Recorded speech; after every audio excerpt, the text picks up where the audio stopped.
Hey everybody. Earlier in the week I did a video in which I talked about TV and then I cut out all the stuff about TV and I said, if you have questions, if you want me to talk about TV, ask me specific questions. So Dryland Fish asked me to talk about Westworld. And he mentioned that there's some surveillance capitalism type themes in it. Yeah, but way, way more than just surveillance. So Westworld, for those of you who don't watch it, this video is going to make no sense at all because I simply cannot, from memory, even summarize the plot of Westworld in broad strokes. Other than to say there is this park where you go and you get to live out violent fantasies. You know, if you want to, you can be a good guy, but it seems that most people want to be the bad guy, or at least the authors of the program assume that we're most interested in the people who want to be murderers and rapists in the park. And the showrunner is Jonathan Nolan, who's the brother of Christopher Nolan. He has written most of the films that you think of as being Christopher Nolan films, you know, like Inception, I think, and the Batman movies that Christopher Nolan did. And, you know, if you think back to, I don't know if this is his first movie, but it's the first Christopher Nolan movie that I know of, Memento, you know, which is this weird sort of out-of-joint, non-linear storytelling. And we get that in the first season of Westworld. You know, there's two characters that we find out toward the end of the season are actually one character, and what we don't realize is that we've been watching two different timelines that are like 30 years apart. So remember, of course you remember, 1999, The Matrix, and bullet time, and really cool sort of visual effects and visual techniques that the Wachowski, at that time, brothers employed.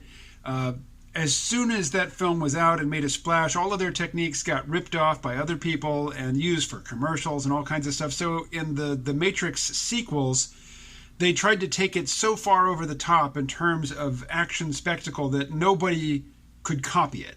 You know, that you couldn't just rip off their techniques and sort of steal their look, because their look was now just completely, you know, overbuilt in terms of all the action going on and all the things happening in camera and off camera. And it was too much.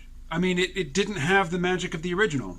So similarly with Westworld, after season one, you know, you've got this non-linear storytelling that was supposed to come as this big shock, and like 2 episodes into it, the smarter fans online had spotted where it was going and predicted the twist ending.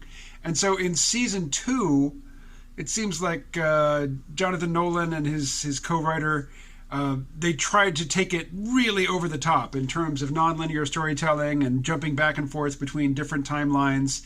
And it was, from my perspective, pointlessly convoluted.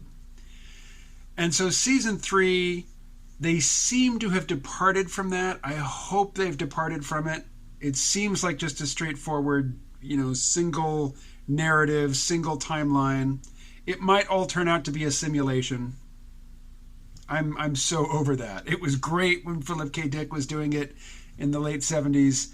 It is over. It is done. It's all a dream. Oh, it's all a simulation. Oh, it's nothing is as it seems. At this point, I want some things to be as they seem.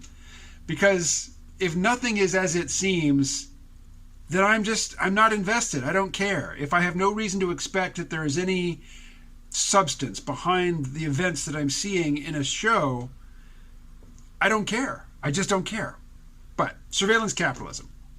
So in Westworld, there are robots called hosts. They're indistinguishable from real humans, and they have storylines that they play out, and they have, you know, daily recurring patterns of movement and interactions and encounters, just, you know, a short play that they reenact every single day, and that's their life, and that short play is called a loop. Well, I think toward the end of season 2 of Westworld, the big reveal is that the park has been copying basically the brains or the mind states of all the guests. And so, you know, anybody who's ever been to Westworld, the Westworld folks know everything about them, so to the point where they can be recreated later. Not the recreation isn't stable, but, you know, you can be cloned. You can be dead for years, and the data in the Westworld computers will allow you to be brought back. There's some interesting possibilities there. They seem to pursue them in this really like overly convoluted way that doesn't seem to go anywhere. It's just not very satisfying. The big reveal not only is that, human brains have been copied, anybody who, and it's only rich people who get to go to Westworld. It's a very expensive package. And we find out, I think this season, that it's over in the Indian Ocean somewhere. It's not even on the North American continent.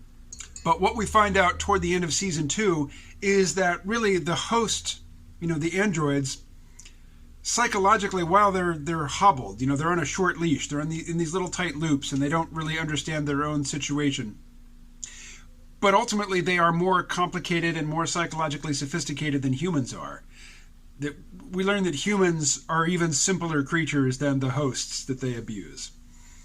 So from the very first season, particularly in the first season, we only see the park. We see guests arriving. We see them in the sort of preparation area, and then they ride a train into, the depot, which is your entry into Westworld. And from the very first season, I've wondered, well, what does the outside world look like? What is the larger context that this park exists in? And in season 3, we're getting to see that, and it's pretty, but it's kind of disappointing. We only get to see the part of the future world where the rich and powerful, corporate CEOs and other, high rollers frequent. And if that's part of the world, then I want to see the other parts. I want to see the parts that the regular people inhabit. But we don't really see much of that. We just get to see, where the high-flying big players, their environs. And it's all very stylish looking. But it's kind of boring to me. I want to see the real world that real people inhabit. And, we've learned that human beings, because they are just as simple and easy to manipulate as the hosts, this supercomputer called Rehoban has taken control of, is monitoring everybody and basically manipulates everybody to keep them in very predictable patterns to maintain a sort of global social stability.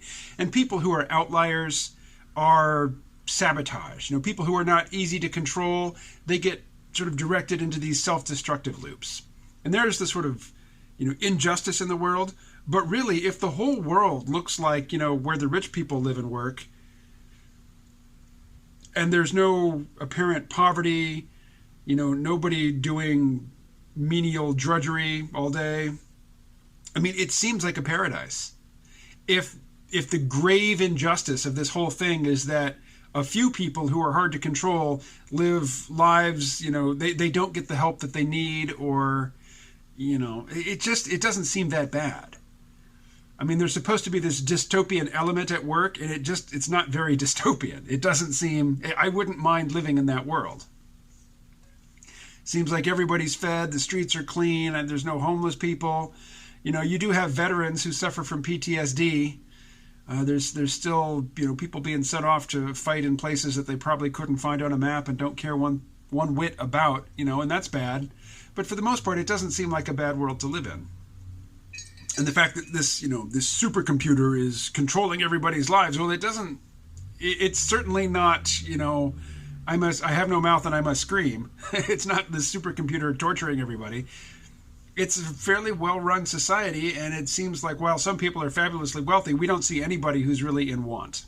But as I say, seasons 1 and 2 were ridiculously overticked, overbuilt, too complex, and there's so many shows like that. Like, think of all the different characters in Game of Thrones. And there's all these shows which are really clever with huge casts and twisting plots, and we all watch, loads and loads of them. So we all have hundreds and hundreds of characters in these labyrinthine scenarios that we're all supposed to be keeping track of. And I've gotten to the point where I just let it all wash over me.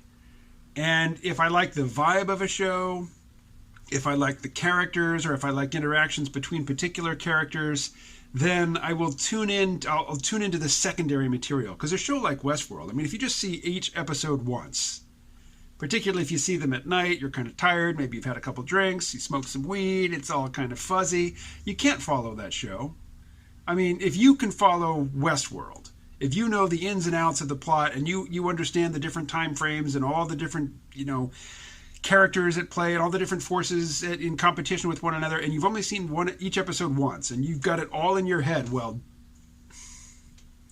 I salute you. You are sharper than me. So watching these different shows with all these different characters and all these plot complexities and just, letting it all sort of wash over me and just taking in the vibe of it, the things that I'm actually interested in, then I go to YouTube and I start watching recaps and analysis videos, and that's how I really build, the structure of the show and the context of the show into my brain. And then maybe on a reviewing, I'll understand it better. Those secondary sources were really necessary with Game of Thrones for me. But Westworld. We're talking about Westworld, although there is a bit of crossover. A few episodes back, we saw Drogon, Daenerys' favorite dragon, and he was a smaller version of himself, but he was in the underground labs at Westworld. And Westworld, while it sounds like I've been critical of it, it is one of those shows that after I watch an episode, the next day I watch the recap, and I get the Easter eggs and I get things explained to me. So I am following it on that second level. Like I do the second pass to make sure I fully understand what's going on. So it sounds like I've been critical. I think season 3 is an improvement over season 2. If it doesn't turn out that the seemingly straightforward nature of the narrative, I mean, if it turns out that we've been deceived, that everything that seems like just a straightforward tale really isn't, then I'll be kind of irritated with it. But so far, I think it's an improvement in terms of the storytelling. I like Aaron Paul. I'm glad to see him in this. I don't like the Fast and the Furious movies. I have no interest in them at all. And as I understand it, I mean, that's about the only thing he's done since the end of Breaking Bad. And he needs something more substantial. And that's, I won't insult you if that's your bag. It's not my bag. I don't like those movies. But I'm happy to see him, get a role of substance here, and they're just not using him to much effect, I'm afraid.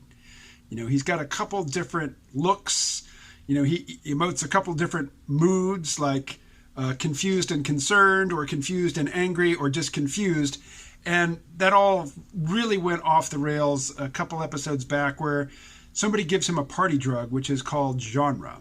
And in it, you sort of recapitulate the history of cinema. So his vision goes to black and white at the beginning. And then as it moves on, like later, the color comes back into his vision, and he looks over at Dolores, and suddenly he's in a love movie, a romance movie, and he's really falling in love with her in a very schmaltzy way. And, then we get into action movies and stuff. And I understand what they're going for, but it didn't really work. And then the worst part was we had to have this other character come in and just glance at the Aaron Paul character for a second and say, "Oh, you're on that new drug genre. Well, here's how it's going to go." And we get this info dump from a character who just glances at somebody and knows what drug they're on. Everybody who's done acid out in public has had that, "Oh God, they all know. They know we're tripping. They know." Nobody knows. They don't know. They can't tell. They're not looking at your pupils. They don't know how big your pupils are. You're not acting all that strange. You're acting nervous, but lots of people act nervous for lots of reasons. They don't know you're tripping, and your fellow thug doesn't know that you're on genre. That fell flat. That whole attempt to, structure this series of action sequences in the style of an evolving drug trip that is based on the history of film. If you have to have a character come in and explain what's happening, then it's not working, So that was a miss. And that's, some prime Philip K. Dick stuff. You take this weird drug that says this weird thing to your whole reality, and, that's the story. Philip K. Dick did that in a very compelling way, time and time again, because he had to write the same book over and over again, because he was always out of money and he needed a new advance for a new book. Jonathan Nolan, he doesn't need the money. He can take some more time and craft something that's a bit more original. Like Altered Carbon, a show on Netflix. I watched the first season. It was okay. I really enjoyed the book, Altered Carbon. I read that back in like 2003, 2004, somewhere in there. It was a fairly new book at the time. but it was definitely, it was drawing from the cyberpunk tradition of the late 80s and early to mid 90s, and this is like a decade after that. Well, now we're another decade on from that, and it's still referencing that, Philip K. Dick inspired Blade Runner, what was the one on Mars, the Paul Verhoeven film, Total Recall. All those tropes are in the Netflix Altered Carbon series, and it just seems like it's done. It's been done. That is yesterday's science fiction, and we explored it thoroughly. It is time to do something new now, and at least Westworld is doing something new. It fails at what it's trying to do, but at least it's not rehashing the same stuff that we're dead familiar with from the late 80s and early 90s, which is what Altered Carbon does. But now, special effects are good and you can show titties on TV, and that's titties on TV, HBO. So in Westworld, one of the, I think, effective things from the first season, and this is where the Anthony Hopkins character really brought it home. Like the hosts, the robots, they look human, but they are allowed no dignity. And when they're not, up in the park in action, when they're being serviced down below, they're always naked. And they're not all athletes and fashion models. I mean, there's a lot of people with very normal bodies, and we just get to see them point blank, no filter, no artistic sort of reveal, just standing there stark naked under cold lights. I mean, they're just exposed and powerless. And so in this most recent one, we get the main character, Dolores, and she's, a simulation of a host naked in a chair to be examined, interrogated. And so like the other hosts, she's naked. But instead of just we're hiding nothing from you, it's all on display, no dignity, we get her golden hair cascading over her shoulders and, strategically covering her breasts. Why? Because she's the star, and she gets a pass on the hard, cold reality nudity that was, that other characters are still subject to. That was irritating to me. It's like, the web is full of porn. Any one of us at any time, if we have any desire to see naked people doing sexy things on a screen, it's available. And so I don't really need any titillation in my drama. I'm not opposed to it, but if you're going to do it, be consistent with it. I mean, to have some characters be just really exposed and helpless and powerless in their nudity, and then others get the sort of Hollywood airbrushed, pretty, dignity preserving presentation, and you do that in the same episode, because we get a room full of naked people who get flamethrowered in the same episode. To do both of those in the same episode just really highlights the artificiality and, the conceit. And I don't know. I'm irritated. I mean, sometimes I think this is the golden age of television. Even like, I don't even have a television, and yet all this great TV programming finds its way to my eyeballs. And, all of the old constraints are off. The constraints not only on language and nudity and violence, I mean, those have all been unleashed, but also on plot complexity and challenging themes and uncomfortable situations, stuff that would never have flown on network TV, like from the 80s.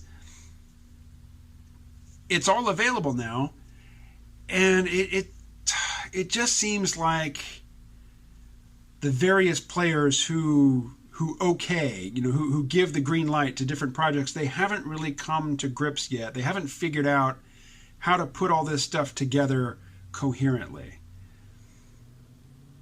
with some exceptions. And somebody else asked me about this TV show Devs, and I've been rambling on here for nearly 20 minutes, so I can't go into depth with Devs, but I'll just say it's every episode, it's a mini-series. Every episode is written and directed by Alex Garland, who is the writer-director of Ex Machina and Annihilation. It's really beautiful. It is very stylish and moody and very compelling. I like all of the characters. I like it visually. I like everything about it. And I think I'm 2 episodes from the end, and for some reason I can't really bring myself to keep watching it. Like, I watched it every night for 3 nights in a row, and I'm close to the end now. I'm at the episode.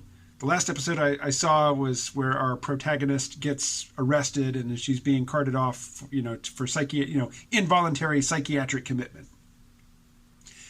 And I haven't been able to return to it. I mean, it is very tense, but it's very stylish, and I really like it. So thanks to everybody who, directed me to it. But for some reason, I can't bring myself to finish it. And I can't talk about TV without saying, I love the science fiction stuff. I like the fantastical. I like the impossible. My favorite show is Better Call Saul. And like some shows, this current, last or most recent and final season of Star Wars: The Clone Wars, I've been waiting for it to get good. And now that we're to the Siege of Mandalore, it has gotten good. But we had to wade through, 7 episodes of sort of setup and filler waiting for it to get good. Every single episode of Better Call Saul delivers. I mean, if you could just watch that one episode and nothing else, it would be compelling. And not only does every episode deliver, but every act. Like every stretch of show that goes between two commercials. Every act of the show delivers. There is great character interaction. There is, a creation of tension, the strategic release of that tension in surprising ways. Every single act of every single episode of Better Call Saul works. And it brings the goods consistently. Whereas other shows that I like, I'm just waiting. I wade through a whole season of a show because I hear that it gets good in the second season. I'm waiting. I'm thinking, okay, there's a piece. Okay, they've set some stuff up. We might be actually getting to the good stuff. With Better Call Saul, it's the good stuff from the moment the show opens, to till the fade to black at the end. It's good stuff throughout. I just love that show. Okay. That is all. Talk to you later.